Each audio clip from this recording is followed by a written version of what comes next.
suka bermusuhan, akhirnya dia berlawanan dengan kasih. Tuhan itu kan mau kita saling mengasihi itu. Orang yang suka berseteru itu adalah dia melakukan perlawanan terhadap kasih. Melakukan perlawanan terhadap kasih itu berarti dia melawan perintah Tuhan. Kau Tuhan suruh kita mengasihi.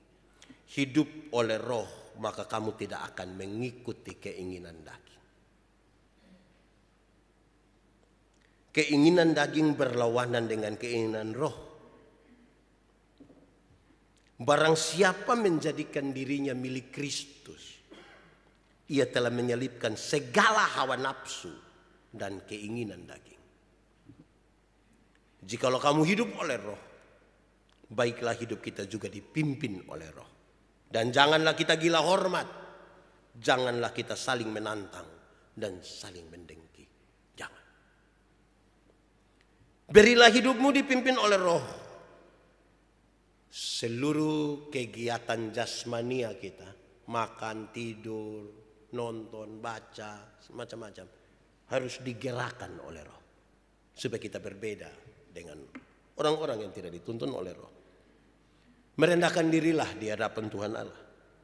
Dan membiarkan Roh Kudus itu memimpin saya dan saudara. Selamat salam Pentakosta buat saudara semua.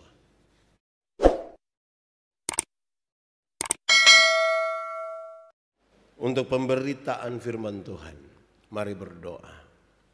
Ya Tuhan Allah, kami mohon kepadamu, kuatkanlah dan teguhkanlah iman kami, supaya waktu di mana kami belajar firman Tuhan, biar ini menjadi waktu terbaik bagi kami.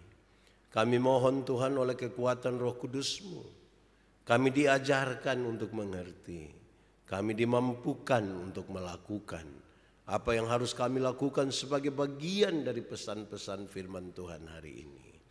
Tuhan jauhkan semua penggoda pencobaan, baik di dalam kami ataupun di sekitar kami. Biar di dalam damai sejahtera-Mu kami belajar firman Tuhan. Kami rindu pada firman-Mu. Berfirmanlah bagi kami Tuhan. Di dalam nama Yesus firman yang hidup itu kami berdoa. Amin. Bapak Ibu saudara-saudara yang dikasihi dalam Tuhan, kita hidup dalam pimpinan Roh Kudus. Pembacaannya terambil dari Galatia pasal 5 ayat 16 sampai ayat yang ke-26. Surat Galatia pasal 5 ayat 16 sampai ayat yang ke-26. Hidup menurut daging atau roh. Maksudku ialah hiduplah oleh roh, maka kamu tidak akan menuruti keinginan daging. Sebab keinginan daging berlawanan dengan keinginan roh, dan keinginan roh berlawanan dengan keinginan daging. Karena keduanya bertentangan, sehingga kamu setiap kali tidak dapat melakukan apa yang kamu kehendaki. Akan tetapi jikalau kamu memberi dirimu dipimpin oleh roh, maka kamu tidak hidup di bawah hukum Taurat.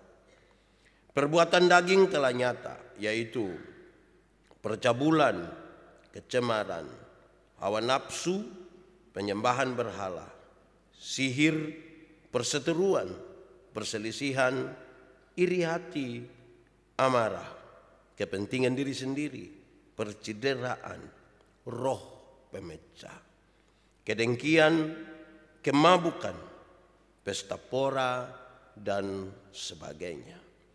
Terhadap semuanya itu kuperingatkan kamu seperti yang telah kubuat dahulu, bahwa barang siapa melakukan hal-hal yang demikian, ia tidak akan mendapat bagian dalam kerajaan Allah.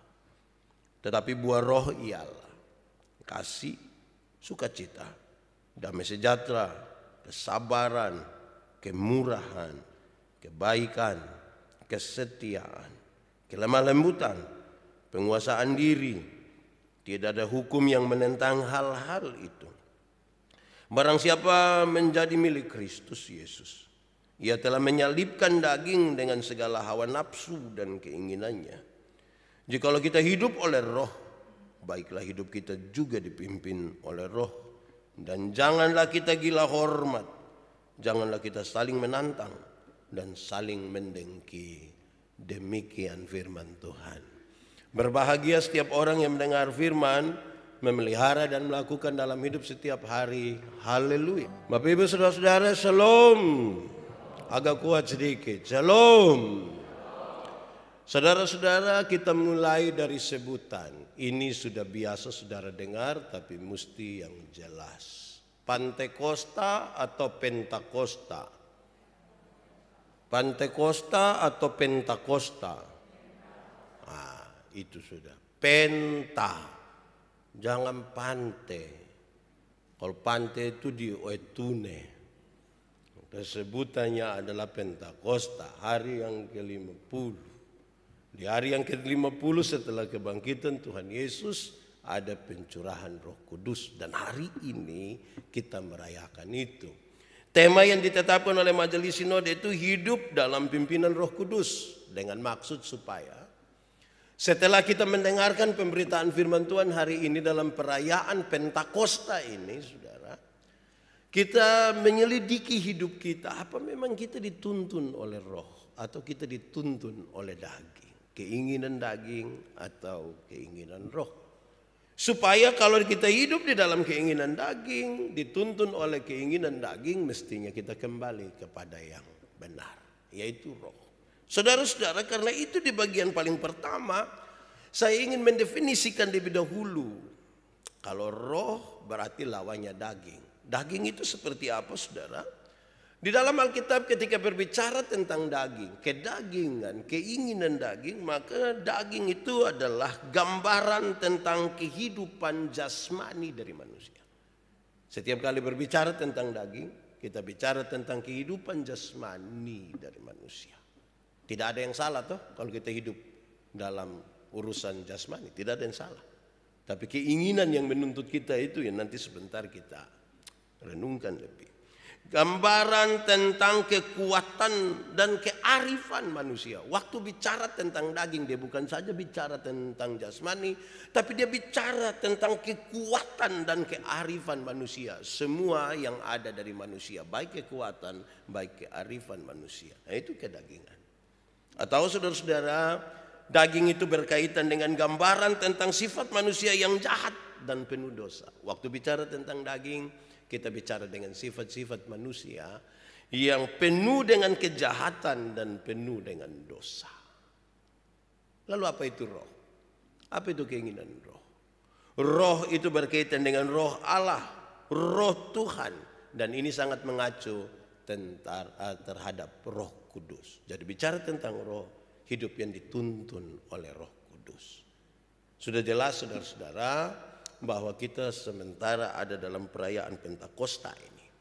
Pembacaan tadi mengisyaratkan dengan baik. Saya duluan yang ini untuk kita membedakan sebentar antara keinginan dan kehidupan di dalam daging dan keinginan serta kehidupan di dalam roh. Pembacaan tadi sangat jelas menjelaskan perbuatan-perbuatan daging adalah menurut pembacaan tadi. 1, percabulan.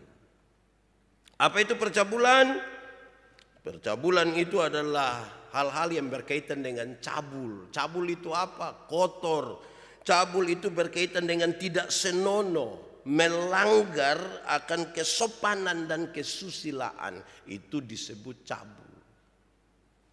Orang-orang yang hidup di dalam daging dan dituntun oleh keinginan dagingnya akan hidup dalam ketidaksenonohan. Hidup yang suka melanggar akan kesopanan dan kesusilaan. Nah, itu disebut percabulan.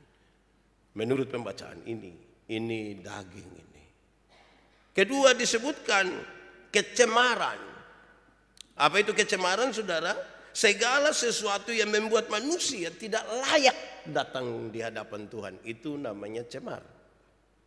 Dalam kehidupan daging ini, yang membuat manusia tercemar untuk datang ke hadapan Tuhan, nah itulah kecemaran. Tuhan yang kita sembah itu Tuhan yang kudus, Tuhan yang suci, sehingga orang mesti menjaga kekudusan hidupnya, menjaga kesucian hidupnya, supaya dia bisa bersatu dan dia bisa datang kepada Tuhan. Ketika dia menjadi cemar oleh apa saja, oleh segala sesuatu yang membuat dia cemar, dia tidak layak ada di hadapan Tuhan. Saudara bisa rasa, kita bisa beribadah, tapi kalau kecemaran kita itu nyata, Kita menjalankan syariat saja, ibadah, tapi kita tidak bersatu dengan Tuhan. Ketiga, disebutkan hawa nafsu.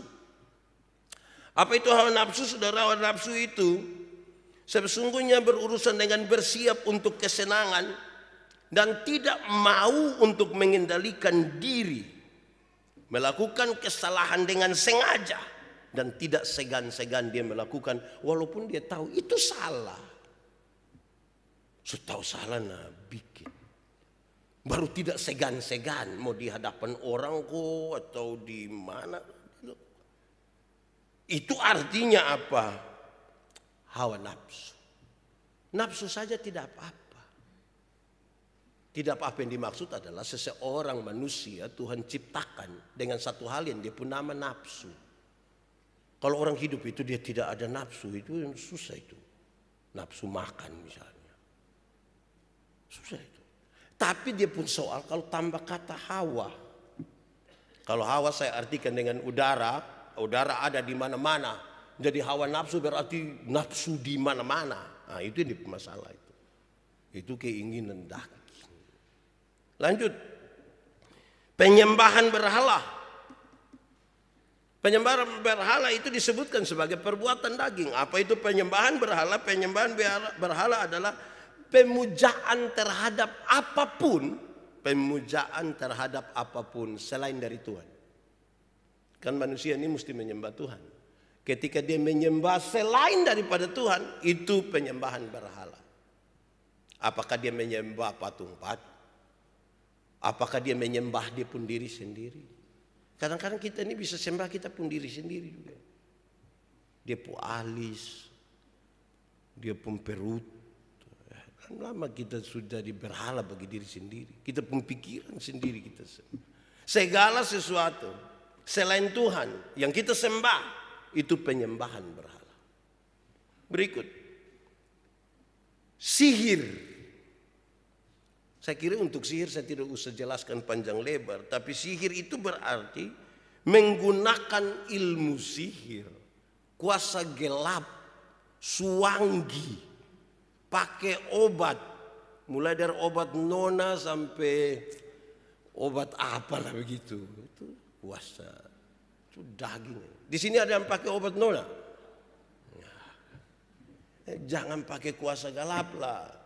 Kalau usaha yang baik-baik, yang jujur, tidak usah pakai kuasa gelap. Kalau tidak suka orang lain, tidak usah sihir, berdoa saja. Tapi juga jangan doa serahkan juga.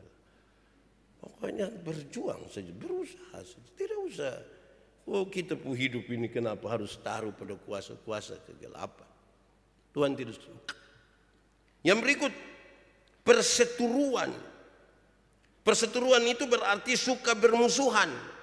Dan suka menciptakan perlawanan dengan kasih. Suka bermusuhan, akhirnya dia berlawanan dengan kasih. Tuhan itu kan mau kita saling mengasihi itu. Orang yang suka berseteru itu adalah dia melakukan perlawanan terhadap kasih. Melakukan perlawanan terhadap kasih itu berarti dia melawan perintah Tuhan. Kalau Tuhan suruh kita mengasihi, lalu kita bersiap diri untuk berlawanan. Saya tidak ingin mengatakan bahwa kalau begitu saudara tidak boleh untuk berbeda pendapat dengan orang lain. Boleh. Beda pendapat dengan orang lain tidak apa-apa. Tetapi bermusuhan itu, perlawanan terhadap kasih itu yang Tuhan tidak mau. Kalau saudara beda pendapat yang orang lain tidak apa-apa. Tidak apa-apa. Namanya hidup di dunia ini kita berbeda. Saya suka makan acar. Saya punya istri tidak suka makan acar. Tidak apa-apa. Kok kami dua berbeda? Karena kalau dia makan dia langsung mah. Saya makan saja kan saya lapar. Tidak apa-apa. Berbeda kita di situ. Tapi bermusuhan. Jangan sampai ketika ibu bikin kelompok orang-orang yang tidak suka makan acar. Dong bikin grup WA. Grup WA tidak suka makan acar. Lantas dong lawan saya yang bikin grup WA kelompok suka makan acar. Terus kita saling menghina, terus orang copy dari grup sebelah kirim ke grup sebelah. Nah itu yang tidak bisa. Berbeda pendapat tidak apa-apa. Tapi kemudian kita bikin perseteruan itu masalah. Berikut perselisihan. Secara singkat, secara cepat kita lihat seolah-olah perselisihan itu kayak sama saja dengan perseteruan. Tapi saudara-saudara, lebih spesifik dikatakan sesungguhnya bahwa perselisihan itu berkaitan dengan persaingan yang membawa kita kepada pertengkaran. Persaingan yang membawa kita kepada pertengkaran. Pada hakikatnya bersaing itu tidak apa-apa. Misalnya tadi paduan suara menyanyi pakai bahasa Inggris. Terus karena saya ini kan hebat bahasa Inggris toh. Jadi setelah paduan suara menyanyi dengan bahasa Inggris, saya juga tidak mau kalah.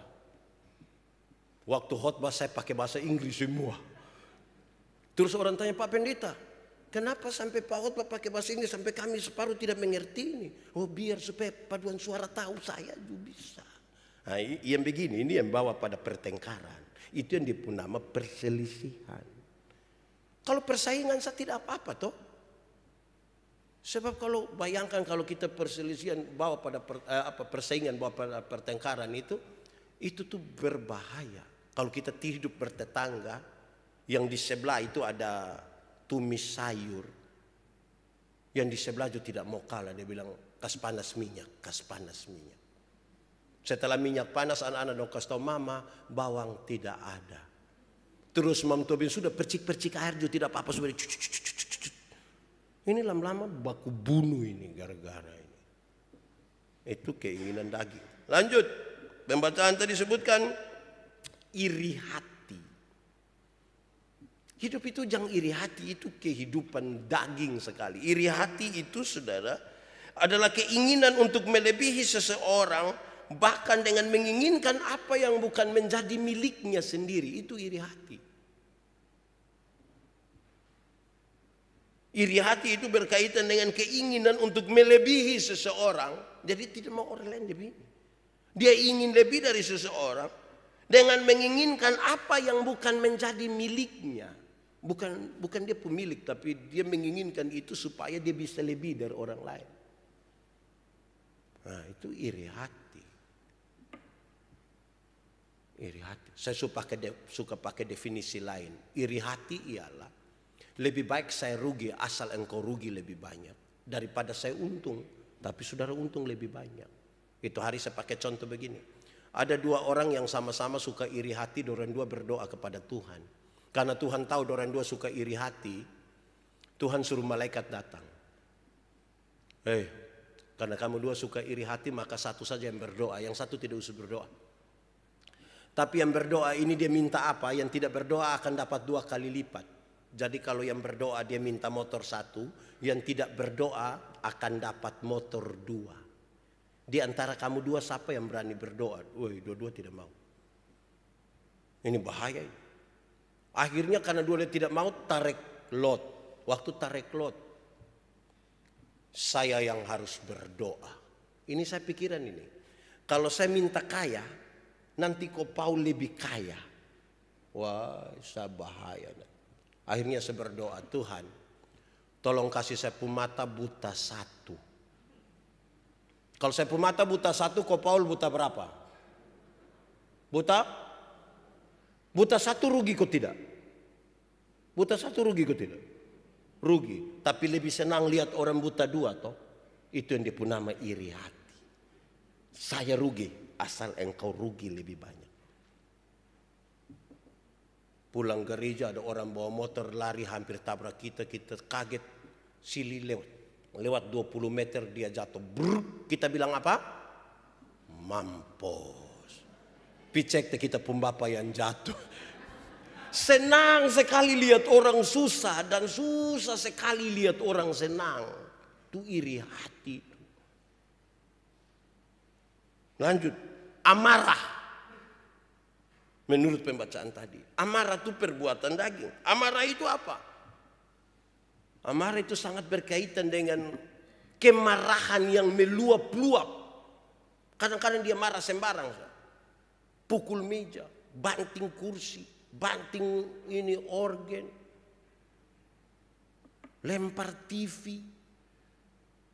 Padahal TV belum lunas. Sebentar dia menangis, makanya kalau marah itu tahan-tahan. Dibanting semua baru. Ternyata itu TV sebelum lunas lagi itu pinjam orang pun di sebelah. Nah itu kita tambah masalah. Makanya nasihat kalau marah tahan-tahan.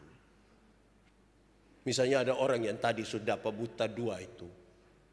Dia terlalu marah, dia angkat dia kacamata banting.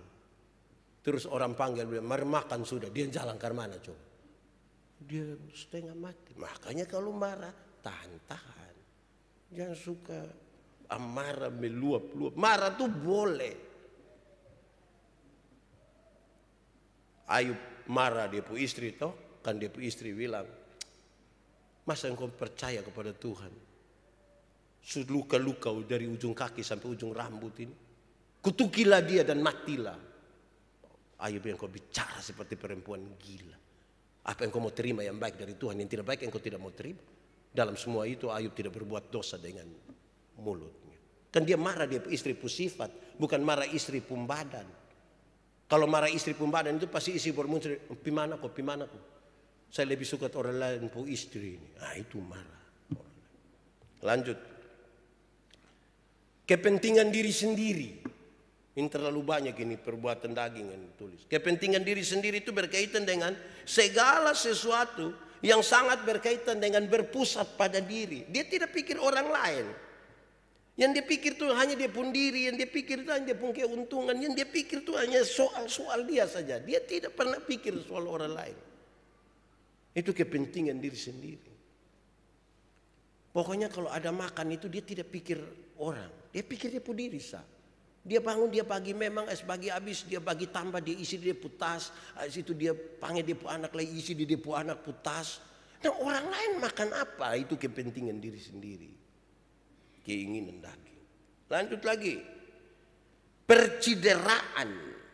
Apa itu percideraan? Percideraan itu menghancurkan persatuan. Upaya menghancurkan persatuan dengan cara merasa diri lebih mampu dari orang lain. Dia menyanyi di paduan suara, tapi dia rasa dia suara itu terbaik. Yang lain tuh tidak bisa.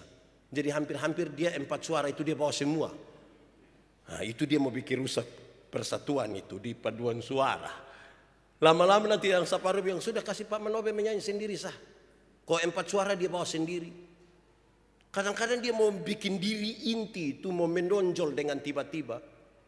Orang mau menyanyi, hai dunia gembiralah. Orang lain kalau masuk dia cakap, hai dunia. Itu bikin rusak persatuan di paduan suara itu. Tidak boleh. Yang kita jaga betul. Apalagi kita kumpul banyak orang ini mesti jaga dia pun keseimbangan. Lanjut. Roh pemecah. Keinginan daging salah satu itu adalah roh pemecah. Roh pemecah itu berkaitan dengan berbeda pandangan yang membuat satu orang atau satu kelompok menjadi tidak saling menyukai. Ada beda pendapat, tapi satu dipengaruhi satu orang untuk tidak suka orang lain. Ini roh pemecah. Kita dua punya masalah, tapi kita dipengaruhi orang kok tidak suka dia ini, tidak suka dia ini, tidak suka dia ini. Nah, ini roh pemecah. Ini hidup di daging. Tidak bisa begitu. Nanti bikin rusak lebih banyak. Lebih lanjut.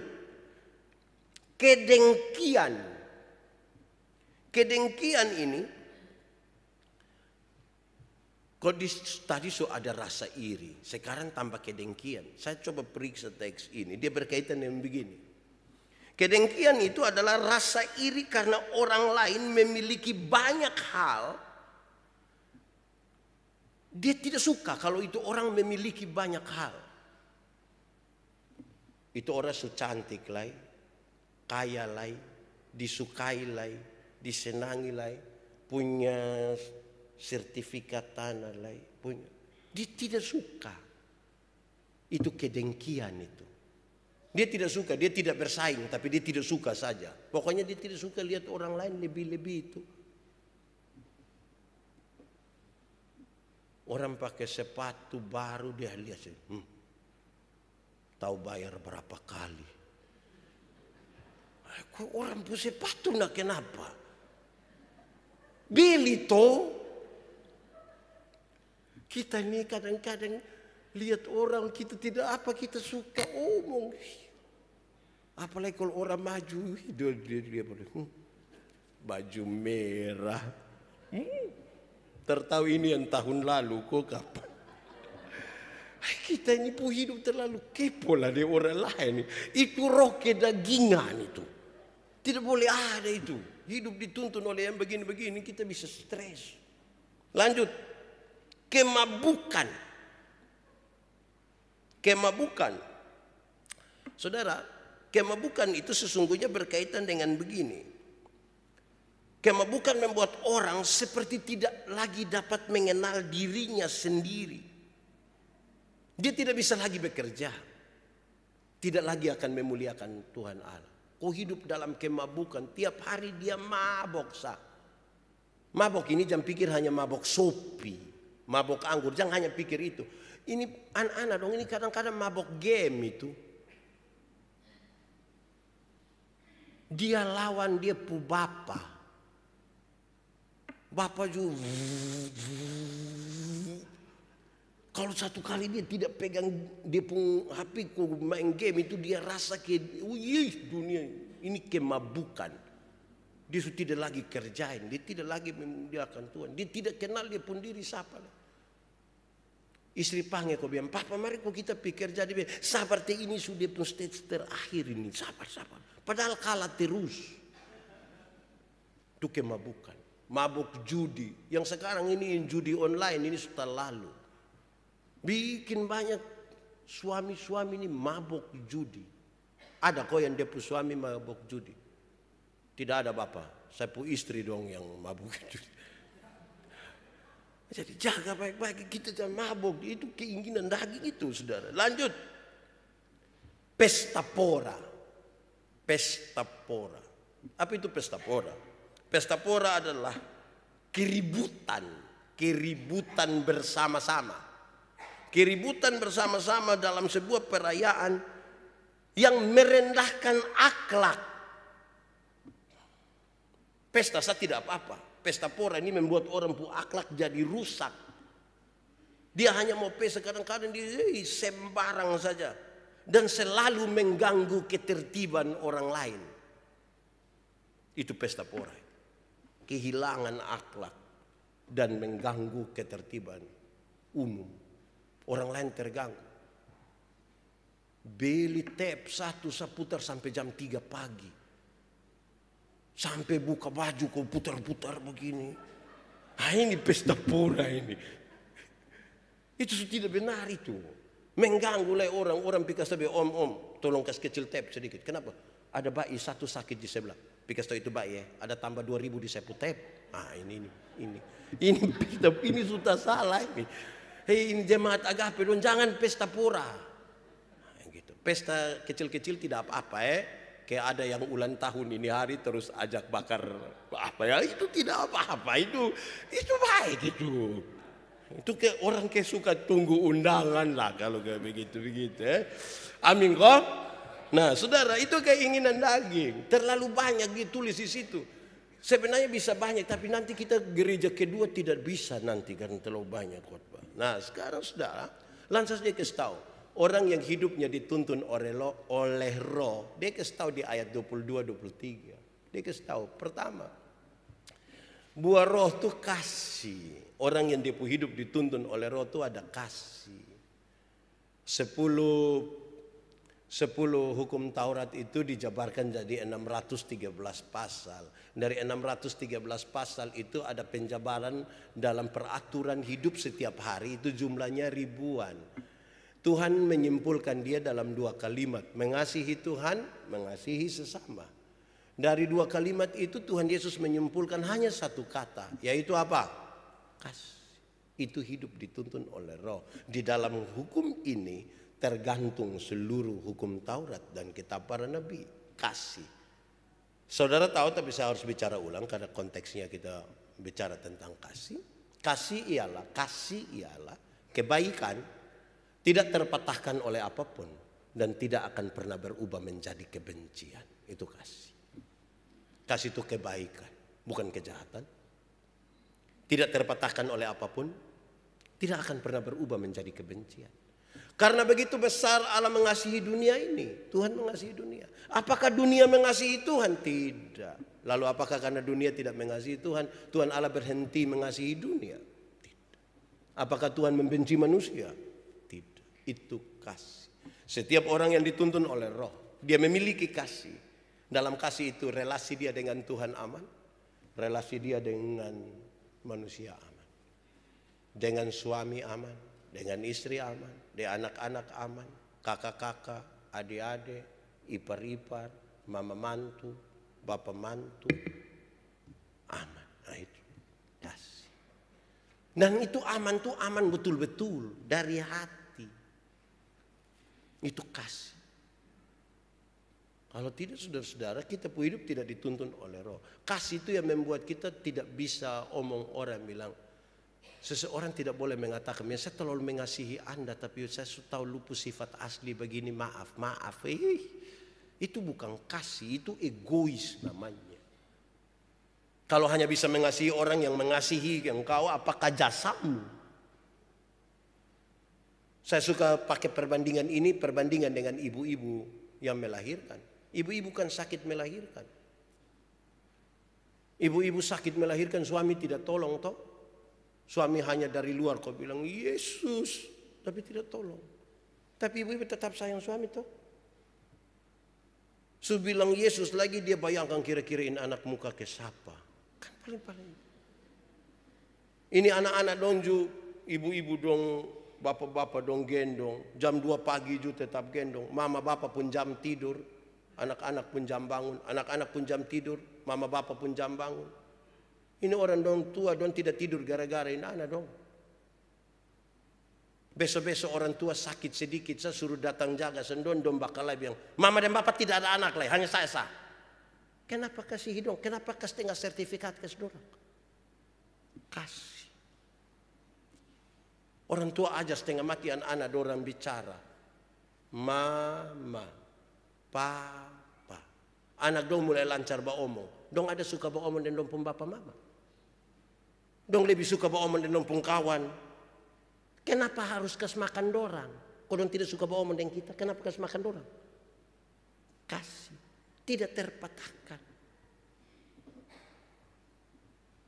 Ajar dong jalan satu-satu langkah. Tate.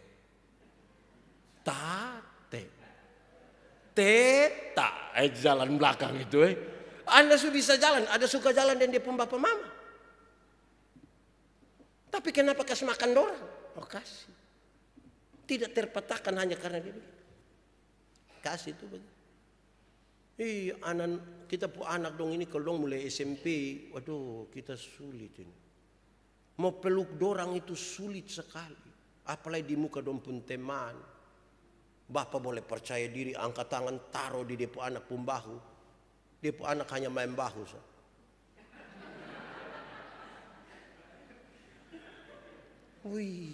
Kayak mau pulang itu kayak tidak mau kasih makan dia saja.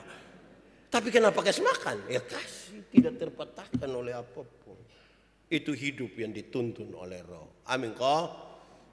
Pulang nak mengasihi suami, baik-baik mengasihi istri. Korek bab tua besok dengar tadi. Kedua, sukacita. Hidup yang dituntun oleh Roh itu penuh sukacita. Berulang-ulang kali saya bilang, sukacita itu beda dengan senang. Senang itu kepuasan. Sukacita itu sikap terhadap keadaan. Baik itu baik keadaannya, baik tidak baik keadaannya. Sukacita. Menyangkut senang, Alkitab berkata, ada waktu untuk senang, tapi ada waktu untuk susah.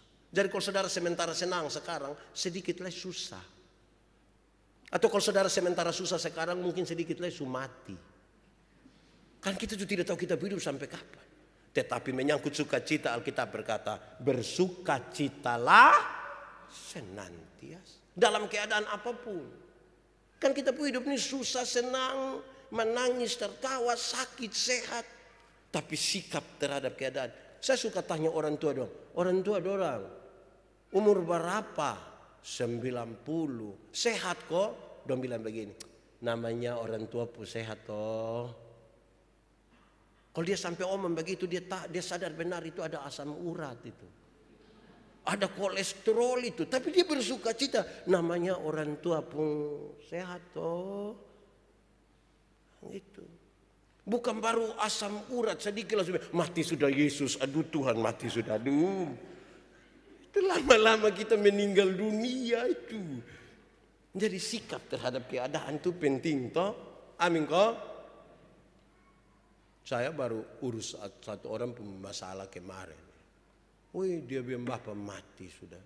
Karena saya diusir di segala macam. Dia omong, oh jadi dunia sudah berakhir. Belum bapak tapi nah itu yang belum itu nah jangan terlalu. Jaga dulu kita punya hati supaya penuh dengan sukacita.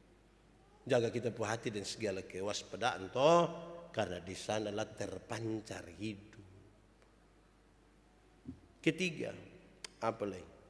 Damai sejahtera.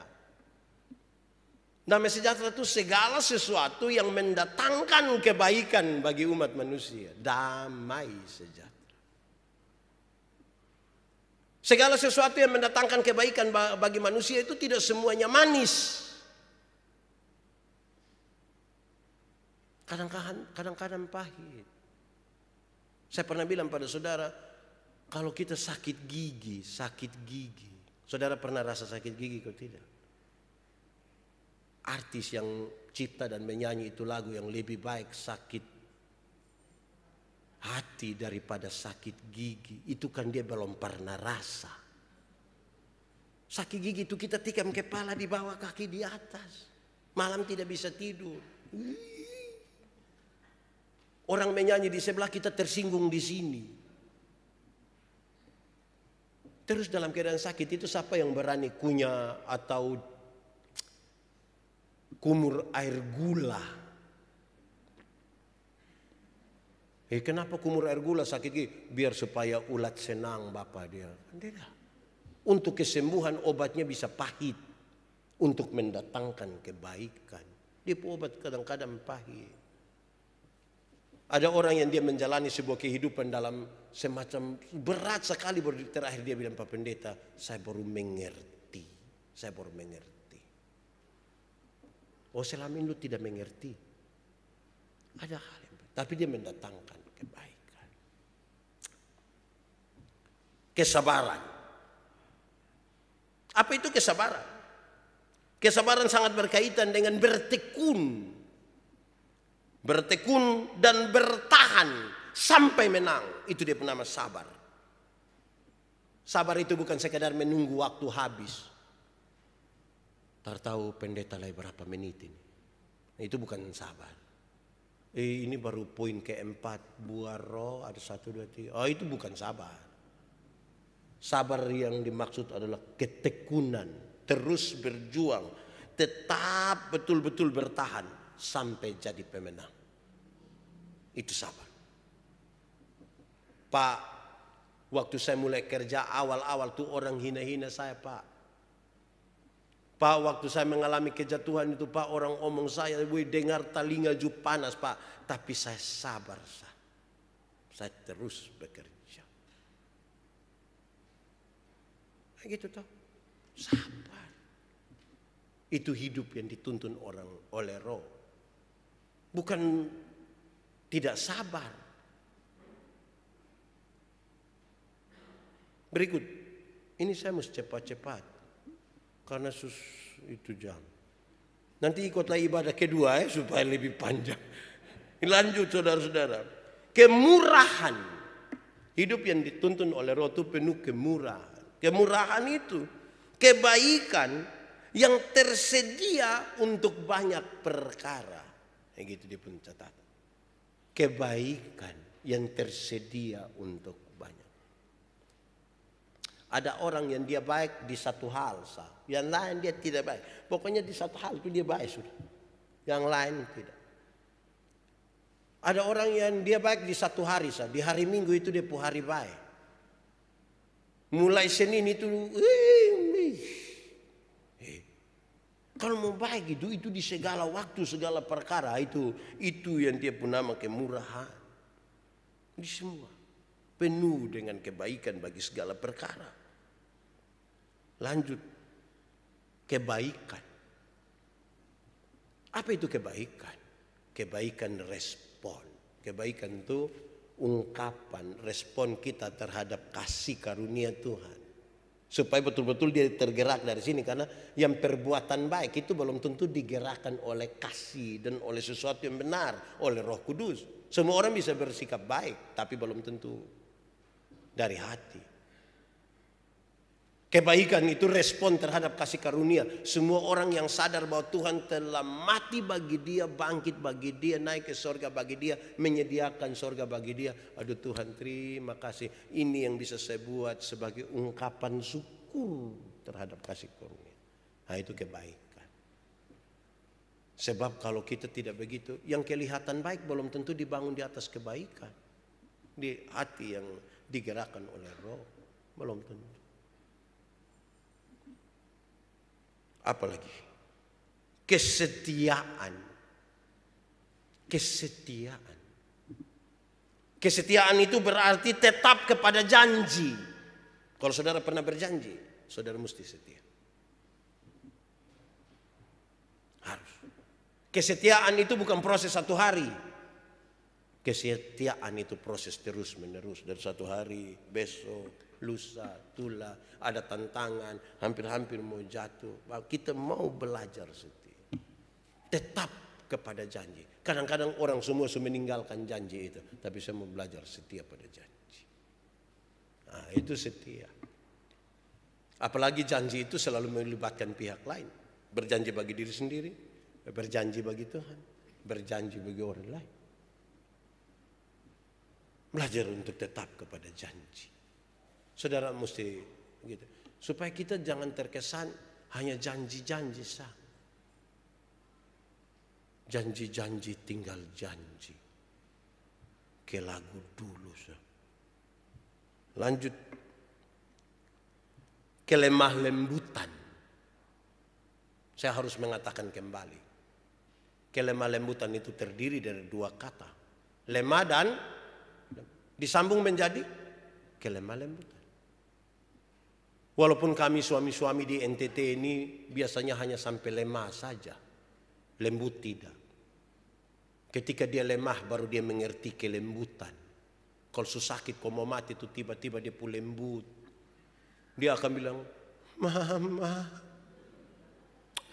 Mama terbaik. Tuhan tidak salah. Tuhan sayang Papa melalui Mama. Itu kalau dia ada lemah. Tapi kalau dia ada kuat-kuat itu dia pun mas parak ini. Elhana tahu kata mas parak? Ana bagus sudah cari tahu. Mas parak itu, woi! Nah, itu mas parak. Kelemah lembutan itu bukan berarti omong pelan-pelan. Bikin kayak ayu-ayu kau bilang, maaf. Saya pun kaki lu injak. Itu bukan kelemah lembutan. Kelemah lembutan bukan itu. Kelemah lembutan itu bukan jalan permisi-permisi. Yang tangan duluan kau bilang. Kelemah lembutan bukan itu. Kelemah lembutan itu titik paling tengah antara benar-benar marah dan benar-benar tidak marah. Supaya orang marah pada waktu yang tepat dan tidak marah sembarang. Itu hidup yang dituntun oleh Roh. Jadi dia tetap kritis terhadap sebuah persoalan. Kalau marah-marah. Tapi tidak marah sembarang. Apalagi berlama-lama. Apalagi sampai matahari terbenam. Apalagi orang Sumatera itu dia masih marah. Tidak bisa. Itu hidup tidak dituntun oleh Roh. Itu oleh kemarahan tadi. Penguasaan diri. Penguasaan diri itu apa? Orang yang tahu dia pun tujuan kemana. Itu menguasai diri. Kalau saya mau pergi ke El Tari, ke gereja Anugerah. Saya keluar di sini, di depan ini saya sudah diberi tawaran belok kiri atau belok kanan. Orang yang kuasai diri bilang, tidak, saya belok kiri. Pas sampai situ, majelis dong ada berkumpul di situ. Pak Pendeta, taman kok? Tidak, saya mau pulang ke sana. Itu kuasai diri. Sampai di simpang di Komdak, saya diberi tawaran di mercusuar, pi Ernona, pi Eltari. Wih, saya mulai pikir ini. Pi mertua ko, pi istri. Ernona kan mertua. Anugerah istri. Di dekat mercusuar itu tahu siapa pu istri. Ini kita diberi tawaran ini. Jadi kita ambil keputusan. Tadi mau pi mana? Nah, begitu. Nah ini saya itu kuasai diri. Tahu tujuan mau pi mana. Tahan diri. Misalnya ini yang merah-merah dong ini. Penyanyi-penyanyi dong ini. Tujuan saya mau menyanyi ini. Mau memuliakan Tuhan. Terus dalam latihan ada kurang-kurang beres sedikit. Tidak. Saya pun tujuan ini. Saya kuasai diri. Kalau dia tidak kuasai diri itu yang sedikit-sedikit persetan. Persetan terdiri dari dua suku kata. Yaitu par dan setan. Par itu artinya teman dekat. Sohib. Besti. Itu par. Dan setan yang artinya ya setan. Jadi kalau persetan berarti teman dengan setan. Bestinya setan. Jadi kuasai diri. Dia tahu dia mau pergi kemana. Ada teori tentang kesuksesan bilang begini. Orang yang sukses itu dia tahu dia datang dari mana. Dia mau pergi kemana. Dan dengan cara apa dia pergi ke situ. Itu sukses. Dalam semuanya itu penguasaan diri menjadi penting. Saudara, lalu catatan ini saya hanya mau baca ulang saja cepat-cepat Kalau mau saudara mau tambah ikut gereja kedua. 1. Hidup oleh roh maka kamu tidak akan mengikuti keinginan daging. Keinginan daging berlawanan dengan keinginan roh. Barang siapa menjadikan dirinya milik Kristus, ia telah menyelipkan segala hawa nafsu dan keinginan daging. Jikalau kamu hidup oleh roh, baiklah hidup kita juga dipimpin oleh roh. Dan janganlah kita gila hormat. Janganlah kita saling menantang dan saling mendengki. Jangan. Berilah hidupmu dipimpin oleh roh. Seluruh kegiatan jasmania kita, makan, tidur, nonton, baca, macam-macam harus digerakkan oleh roh. Supaya kita berbeda dengan orang-orang yang tidak dituntun oleh roh. Merendahkan dirilah di hadapan Tuhan Allah. Dan membiarkan roh kudus itu memimpin saya dan saudara. Selamat salam Pentakosta buat saudara semua. Roh kudus tinggal di dalam hidupmu. Tuhan memberkati kita. Mari kita berdoa. Bapa di surga, kami mengucap syukur kepadamu. Engkau telah menuntun kami melalui firman-Mu. Terlalu terbatas kami manusia, tapi satu hal kami percaya. Kalau Tuhan di dalam kami dan kami di dalam Tuhan, benih-benih firman ini akan bertumbuh dan berbuah dalam hidup kami. Terpujilah nama-Mu. Di dalam nama Yesus kami berdoa. Amin.